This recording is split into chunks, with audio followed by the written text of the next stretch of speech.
ہمارے ساتھ نامور صحافی اور سینئر تجزیہ کار حامد میر صاحب موجود ہے. بہت شکریہ میر صاحب پروگرام میں جوائن کرنے کے لیے. میر صاحب کیا سمجھتے ہیں آپ نواز شریف صاحب کا موجودہ سٹیٹس آخر ہے کیا؟ ملزم ہیں، مجرم ہیں، مفرور ہیں، حقیقی جمہوری لیڈر ہیں یا پھر بقول مریم اورنگزیب کے ایک نشہ ہیں؟ دیکھیں آج تو جو اسلام آباد ہائی کورٹ ہے اس نے تو یہ کہا ہے کہ نواز شریف صاحب کا جو ہے وہ بیرون ملک جانا اور وہاں پہ جا کے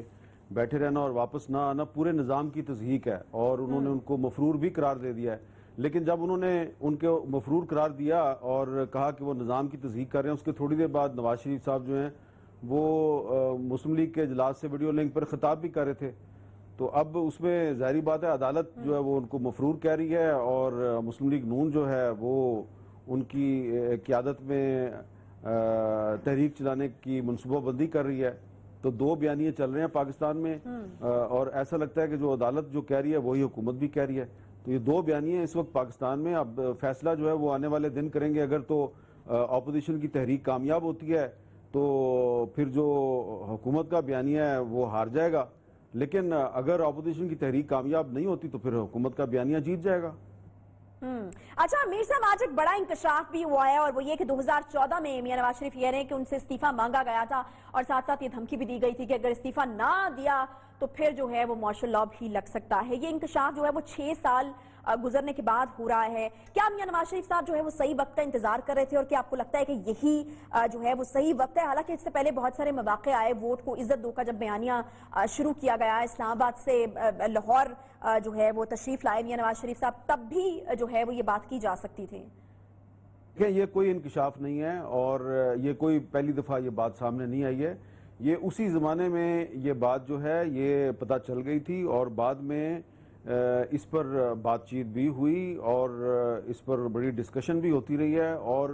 نواز شریف صاحب نے اس زمانے میں بھی آف دی ریکارڈ یہ بات بتائی تھی، اور بعد میں شاید آپ کو یاد ہوگا کہ ان کی کابینہ کے کچھ ارکان جو ہیں انہوں نے یہ بات کی تھی تو ان کو وزارت سے ہٹا دیا گیا تھا. آپ یاد کریں کہ جو سینیٹر مشاہد اللہ صاحب ہیں وہ ماحولیات کی وزارت ان کے پاس تھی. جب انہوں نے یہی بات کی تھی، بی بی سی کے ساتھ انہوں نے بات کی تھی، تو ان کو وزارت سے ہٹا دیا گیا تھا. تو اب اس چیز کو بھی تو ہمیں یاد رکھنا چاہیے نا کہ جب نواز شریف صاحب اپنی حکومت میں تھے اور ان کے ایک وزیر نے یہی بات کی جو آج نواز شریف صاحب نے کی ہے، تو نواز شریف صاحب نے اس کو وزارت سے ہٹا دیا تھا. تو اب نواز شریف صاحب وہی بات کر رہے ہیں، تو اس کا مطلب ہے مشاہد اللہ صاحب جو کہہ رہے تھے وہ درست بات تھی. تو اس لیے میں یہ نہیں سمجھتا کہ یہ کوئی بہت بڑا انکشاف ہے. یہ سب کو پتہ ہے کہ جنرل ظہیر الاسلام جو ہیں وہ اس زمانے میں جو انہوں نے جو بھی کیا تھا وہ کس کے کہنے پہ کیا تھا، اور نواز شریف صاحب کو جو انہوں نے جس آدمی کے ذریعے پیغام بھیجا تھا کہ آپ استعفیٰ دے دیں، وہ آدمی بھی کوئی سیاستدان نہیں ہے. تو نواز شریف صاحب کو ایسے لوگوں سے نہیں ملنا چاہیے تھا اس زمانے میں، جن کے بارے میں ان کو پتا تھا کہ یہ کس کا پیغام لے کے آ رہے ہیں، اور انہوں نے پیغام دیا اور نواز شریف صاحب نے استعفیٰ نہیں دیا. یہ بات ماننے والی ہے کہ نواز شریف صاحب نے استعفیٰ نہیں دیا، تو یہ اچھی بات ہے، لیکن یہ کوئی نیا انکشاف نہیں ہے، یہ بہت پرانا انکشاف ہے. تو میر صاحب جیسے کہ آپ نے خود کہا کہ مشاہد اللہ صاحب جو ہیں ان کو پھر ہٹا دیا گیا تھا، یعنی ان سے استعفیٰ لے لیا گیا تھا. مجھے یہ بتائے گا کہ نواز شریف صاحب نے تب جو ہے وہ سٹینڈ کیوں نہیں لیا؟ آخر یہ کیوں ہوتا ہے کہ جب آپ حکومت میں ہوتے ہیں تب آپ کا کچھ اور سٹانس ہوتا ہے، جب حکومت میں نہیں ہوتے تو پھر کچھ اور سٹانس ہوتا ہے، تب ان کو سٹینڈ لینا چاہیے تھا؟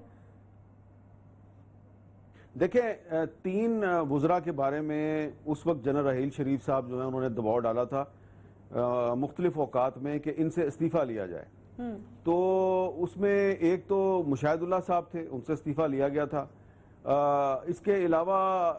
خواجہ سعد رفیق صاحب جو ہیں جب انہوں نے وہ بات کی تھی کہ ہم لوہے کا چنا ہیں تو ان کے بارے میں بھی کہا گیا تھا کہ استعفیٰ دیں، لیکن نواز شریف صاحب نے سعد رفیق سے استعفیٰ نہیں لیا. اس کے بعد پھر جو پرویز رشید صاحب ہیں وہ ڈان لیکس میں ان کو قربانی کا بکرا بنایا گیا. تو پرویز رشید صاحب کا جو استعفیٰ تھا اس میں نواز شریف صاحب کی خواہش شامل نہیں تھی. وہ پیغام جو ہے وہ ایک اور صاحب جو ہیں وہ لے کے آئے تھے جنہوں نے بعد میں نواز شریف کا ساتھ چھوڑ دیا. تو اس طرح 3 وزراء جو ہیں ان کے بارے میں کہا گیا تھا کہ ان سے استعفیٰ لیا جائے. 2 سے استعفیٰ لے لیا گیا، 1 سے سعد رفیق صاحب سے استعفیٰ نہیں لیا گیا تھا. تو اگر اس وقت نواز شریف صاحب جب خود حکومت میں تھے اور ان سے کوئی اس طرح ان کے وزیروں کے استعفے مانگ رہا تھا، تو اگر وہ وزیروں سے استعفے نہ لیتے تو ہو سکتا ہے کہ کوئی ان سے بھی استعفے کا مطالبہ نہ کرتا. تو میں سمجھتا ہوں کہ نواز شریف صاحب کو چاہیے کہ آج وہ جس جرت کا مظاہرہ کر رہے ہیں، بہادری کا مظاہرہ کر رہے ہیں، بڑی اچھی بات ہے،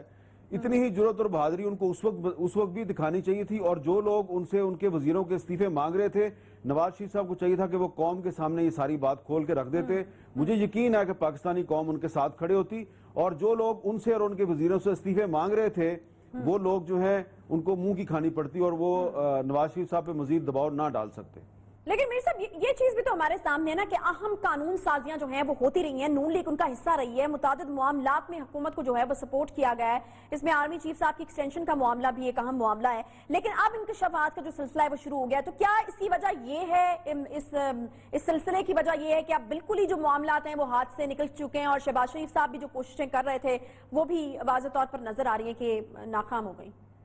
نہیں دیکھیں، نون لیگ جو ہے وہ ایک پولیٹیکل ایڈونچر کر رہی ہے، اور یقیناً نواز شریف صاحب سب کچھ جو بھی کر رہے ہیں وہ سوچ سمجھ کے کر رہے ہوں گے، لیکن اس میں ان کو یہ دیکھنا چاہیے کہ ان کی پارٹی ان کے ساتھ ہے یا نہیں ہے، پوری طرح ان کے ساتھ ہے یا نہیں ہے، کیونکہ اب اگر آپ نے جو پاکستان ڈیموکریٹک موومنٹ ہے اس نے جو اب پہلا جلسہ رکھا ہے وہ کوئٹہ میں رکھا ہے، تو دوسرا جلسہ جو ہے وہ ہو سکتا ہے کہ وہ پشاور میں رکھیں، پھر وہ ہو سکتا ہے کراچی میں چلے جائیں، تو جو نون لیگ کا جو سٹرونگ ہولڈ ہے وہ پنجاب میں ہے۔ دیکھنا یہ ہے کہ نون لیگ پنجاب میں بڑے جلسے کر پائے گی یا نہیں کر پائے گی، تو جب نون لیگ پنجاب میں بڑے جلسے کر کے دکھائے گی تو پھر ہم اس پوزیشن میں ہوں گے کہ اس بارے میں کوئی بات کر سکیں۔ فی الحال تو ایسا لگ رہا ہے کہ نون لیگ جو ہے وہ جو چھوٹے صوبوں کی پارٹیاں ہیں ان کی جو سیاسی قوت ہے اس کو استعمال کرنے کی کوشش کر رہی ہے، تو نواز شریف صاحب تو باہر بیٹھے ہوئے ہیں، شہباز شریف صاحب گرفتار ہو گئے ہیں، تو جب یہ سارے شاہد حقان عباسی، احسن اقبال، رانا ثناء اللہ، یہ سارے لوگ جب پنجاب میں کوئی بڑا جلسہ کر کے بتائیں گے تو تب فیصلہ ہوگا کہ مسلم لیگ نون کا سیاسی مستقبل کیا ہے۔ بہت شکریہ حامد میر صاحب ہمارے ساتھ موجود تھے، پولیٹیکل ایڈونچر کا نام دیا، انہوں نے کہا کہ نون لیگ جو ہے یہ کوئی پولیٹیکل ایڈونچر جو ہے وہ کرنا چاہ رہی ہے، اور سب سے اہم اس میں یہ ہوگا کہ جہاں پر آپ کو سب سے زیادہ آپ اسٹرانگ ہیں، جہاں جو آپ کی اسٹرینتھ ہے وہاں پر اگر آپ بڑے جلسے کرنے میں کامیاب ہوتے ہیں یعنی پنجاب، تو وہ جو ہے وہ ڈیسائسو مومنٹس ہوں گے یا پھر وہ چیز جو ہے وہ فیصلہ کرے گی۔ اس میں یہ تمام صورتحال میں ایک بڑی امپورٹنٹ چیز جو ہے وہ اس کا ایک قانونی پہلو بھی ہے، کیونکہ اس وقت ہم دیکھ رہے ہیں کہ حکومت کی طرف سے سر توڑ کوشش کی جا رہی ہے کہ نواز شریف کو کسی طریقے سے واپس لایا جائے، کیونکہ ان کو اپنے بیانیے کی ایک ساکھ جو ہے اس کی حفاظت کرنی ہے۔ کیا آپشنز ہیں حکومت کے پاس، یہ بہت امپورٹنٹ قسم کا پوائنٹ ہے، اور آج کی ایک بڑی ڈیولپمنٹ اس پر یہ بھی ہے کہ ایڈیشنل اٹارنی جنرل نے عدالت کو یہ بتایا کہ وارنٹ کی تعمیل کے لیے پاکستانی ہائی کمیشن کے آفیسر جو ہیں وہ ایون فیلڈ ڈپارٹمنٹس میں گئے ہیں، لیکن وہاں پر جو یہ کوئی شخص موجود تھا اس نے وارنٹ لینے سے ہی جو ہے وہ انکار کر دیا ہے۔ اب کس طرف صورتحال جا رہی ہے، قانونی آپشنز حکومت کے پاس کیا ہیں، میاں صاحب جو ہیں وہ اس تمام معاملے سے کس طریقے سے بچے رہ سکتے ہیں اور ساتھ ساتھ سیاست بھی جو ہے وہ کر سکتے ہیں، اس پر بات ہم کریں گے چھوٹے سے بریک کے بعد۔ ساتھ